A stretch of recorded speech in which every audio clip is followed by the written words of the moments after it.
Now, to begin with, let's talk about one of the things that seems to be a big worry. It comes up in a lot of surveys as to what people ask people what the main worry is about voting yes. They say, oh, what about being forced to join the euro, and can we use the pound, these sort of things. So I want to deal with that one first. So the currency question. Can we be forced into the euro? Now, this is something that came up very early in the campaign. Well, if you become independent, you'll have to join. You can't use the pound sterling. You'll have to join the euro.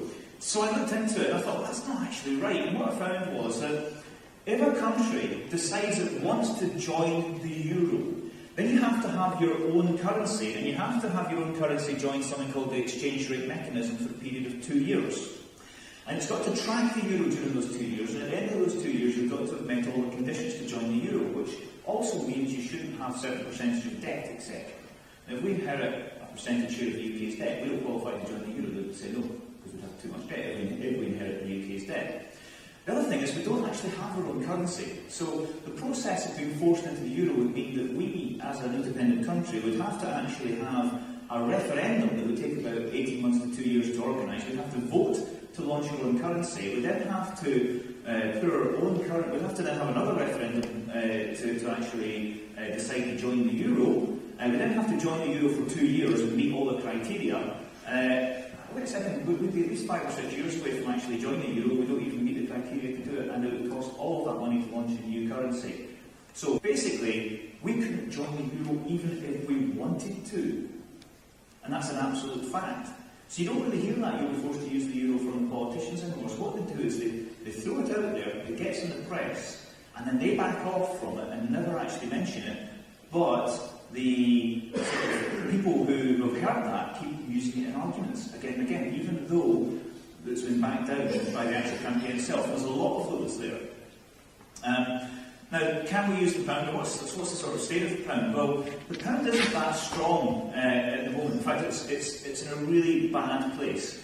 Deficits are something we hear about a lot, and that is basically the amount of money you spend over and above the taxes you raise in a year is called the deficit. And as a percentage of all the tax raised in the last year, we've got the accurate figures for, using all the different years, that's the EU, IMF, International Monetary Fund, and yes, that is the spying organisation. They do a lot of economic analysis of countries to see whether or not they're going to collapse or whether they're going to have to assassinate people. And it's very, very useful stuff. So basically, out of all the countries in the world, the UK, as a percentage of tax raised versus a deficit, were of 170, we're 150th. Gosh, that's a strong currency, isn't it? No, it's not. It's hideous. It's really in trouble.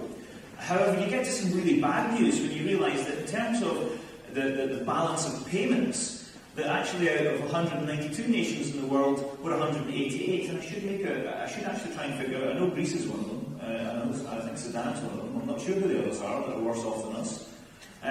Basically, England doesn't make anything anymore. We've deindustrialised the whole of Scotland, the whole of the North East, and basically most of England, and moved into services and finance. So what actually happens is that this bubble in the southeast of England brings in all these electronic goods and actually imports, so currency flows out of the country a great deal.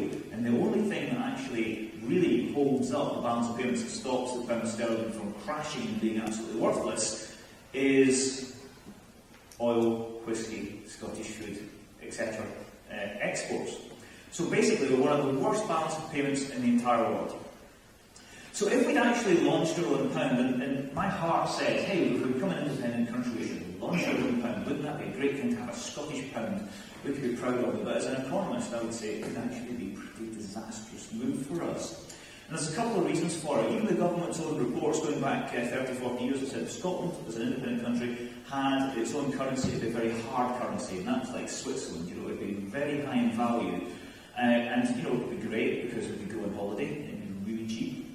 Yeah, we go to Europe, it would cost next to nothing because the currency was so hard. And then there'd be a slight problem that nobody could buy our whisky, nobody could buy our food, nobody could buy our oil, nobody could buy our power. So it'd be too strong. And that would be a real problem. All of our manufactured goods that we do send south of the border, they wouldn't be able to afford them anymore. And that is the reason that we cannot launch our own currency. Because if you take whisky, food, oil and energy exports out of the oil's trading dollars, but if we take all of our energy exports out, and gas as well, then we actually risk sinking the pound. Because that would take another £40,000 million out of the trade deficit. So here's the problem. If we do that, then the pound is in real danger of sinking. If the pound sinks, the English economy, for what it is, would sink with it. They're our biggest trading partner, they're our closest friends in the world, they're our neighbours, my entire family lives there. I think there's many, many reasons that we should not go for something that might be workable for us. We should go for the optimal solution for all of us. But that also explains why, at the point that we actually become independent, the very first conversation will go something like this. Can we keep the pound if you don't mind and come up with all these agreements with the Bank of England that we talked about? Yeah, absolutely fine. Can we start it now? That's as quick as that negotiation is going to be, because the Treasury and the experts know full well that they need our exports.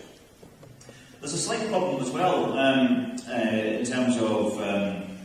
Go back to that point. There's a slight problem as well in that England doesn't produce enough energy to actually power England. It actually buys about 25% of its energy from us. It's likely to go up to about 35% over the next 20 years. So as a direct result, if there's any border controls, if there's any tariffs on that, then those of you that are old enough might remember the 1970s city huddled around candles. That's going to happen in cities if they don't buy our energy. You say, oh, yeah, but they can buy from France and all this stuff.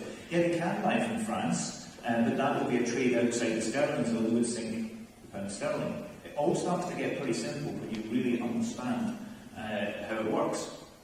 And what the UK government doesn't want is doesn't want people to actually have an in-depth conversation or a presentation of this where you actually hear the absolute facts of the matter. And this is, economists more professional than I, with Nobel Prizes, have fully agreed with everything I've said and have said that Scotland actually should keep the pound. I first took that idea to the Scottish National Party in 2005 and they said, I don't think so. And then somebody from outside Scotland told them they should do them the best. So a bit left. But the Bank of England is part owned by us. International law says that every single asset that is landlocked within a country that becomes independent, such as oil, such as your water, these sort of things, belongs to that country.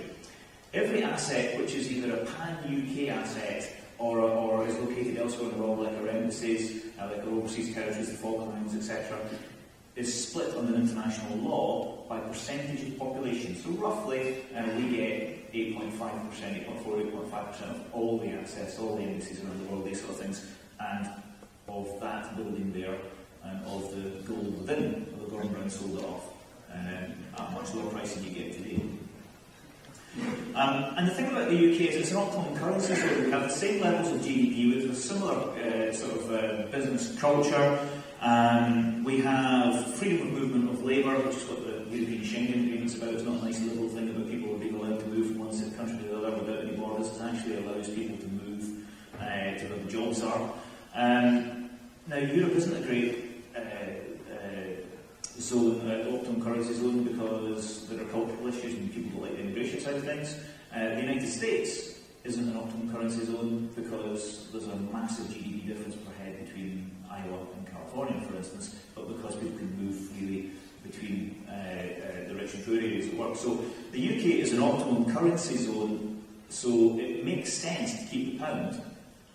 However, England on its own, Scotland on its own, for what the reasons I've explained, and definitely Wales and Northern Ireland on their own or with any combination of them, isn't an optimum currency zone. So really, it's the best option